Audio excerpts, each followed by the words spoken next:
Today, the NCAA announced Coach Jim Boeheim will be suspended for 9 conference games at the start of next season.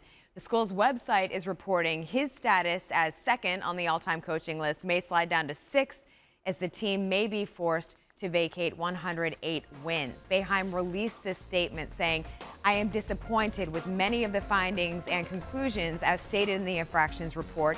The committee chose to ignore the efforts which I have undertaken over the past 37 years to promote an atmosphere of compliance within the men's basketball program. Instead, they chose to focus on the rogue and secretive actions of a former employee of the local YMCA and my former director of basketball operations in order to impose an unprecedented series of penalties upon the university and the men's basketball program."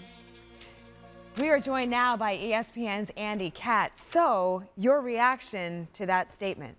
Not surprised at all, and it continues to discuss how he cannot personally discuss academics in terms of sort of putting his feet into that water, that he's not in charge of their academics. He's not going to interview professors. I'm paraphrasing here, but essentially he's not going to handle the academic side because that was obviously part of these findings as well.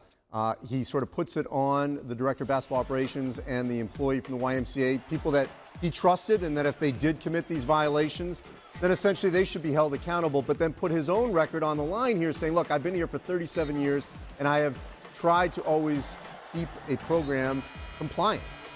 What do you make of this in general, big picture-wise, this investigation and what it's overturned? Well, first of all, it is unprecedented for the time it took to do it. And Britton Banowski, who is the Conference USA commissioner and was the head of the committee, said on the conference call today that they hope that in the future they're not going to take this long.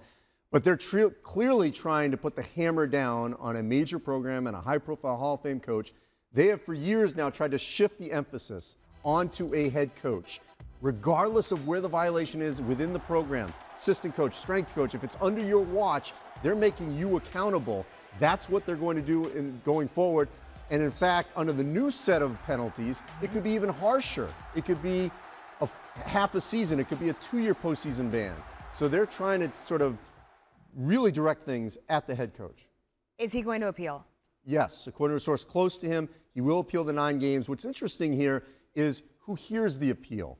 It's a 5-person committee made up of sort of a cross-section of society in terms of the legal side and the NCAA. You've got a lawyer from the University of Texas. You've got a lawyer who's not even in a member school.